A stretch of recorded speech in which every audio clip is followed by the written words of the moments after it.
Uncle uncle. उफ, बस निकिरी वई। हाणे ही बस त काफ़ी देर खां पोइ ईंदी। हलो बस स्टॉप ते वेही इंतज़ार कयूं था। हे छा थी करे? मां पिक्चर ग्राफ ठाहे रही आहियां। मुंहिंजी टीचर अॼु मूंखे हिकु मज़ेदार एक्टिविटी करण लाइ ॾिनी आहे। पिक्चर ग्राफ इहे छा थींदा आहिनि? A picture graph is a pictorial display of data with symbols and pictures to show different quantities. Picture graph हिकु अहिड़ो तरीक़ो आहे जंहिंमें असां पिक्चर जी मदद सां डेटा शो कंदा आहियूं। इनखे पिक्चर ग्राफ चइबो आहे। ॾिसो, हिन में त कार, बाइक्स ऐं ट्रक्स ठहियल आहिनि। हिन एक्टिविटी खे कीअं कंदासीं? हिन ग्राफ में असांखे सिग्नल ते बीहण वारी बाइक्स ऐं ट्रक्स जो डेटा ठाहिणो आहे। हिन ग्राफ खे ॾिसो, हे सिंबल आहे ऐं हे हिननि जी quantity. This symbol is equal to 1 car and this symbol is equal to 1 truck. This symbol is equal to 2 bikes. For example, for every 2 bikes at the signal, we will place 1 symbol in the graph. Hey ॾिसो, signal red थी वियो। Let's count.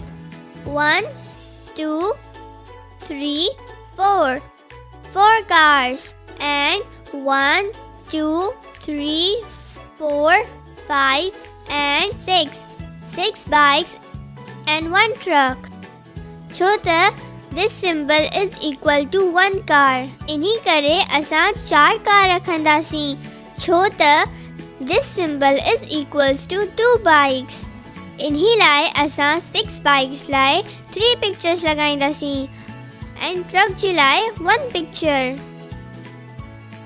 Represent with the help of graph how many bikes and cars are on the signals. हाणे हे हिकु ॿियो graph आहे। हे graph असांखे miss Ayesha जी farm ते मौजूद मुख़्तलिफ़ जानवरनि जी तादाद जे बारे में ॿुधाए थो। हिन ग्राफ खे गौर सां ॾिसो, पोइ हिन जी मदद सां असां ॾिनल सवालनि जा जवाब ॾींदासीं। 1 black sheep is equals to 3. 1 chicken is equals to 5. 1 cow is equals to 2. आहा, मां समझी वयसि। भला हिन सवाल जो जवाब त ॾे। How many black sheep are there on the farm? 1 black sheep is equals to 3. ऐं ग्राफ ते 2 black sheep ठहियल आहिनि।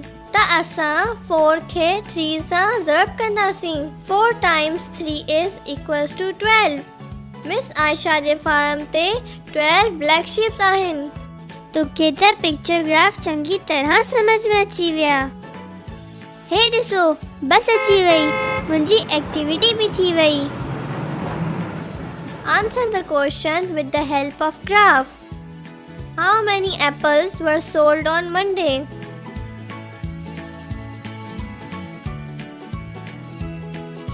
How many pineapples were sold on Tuesday?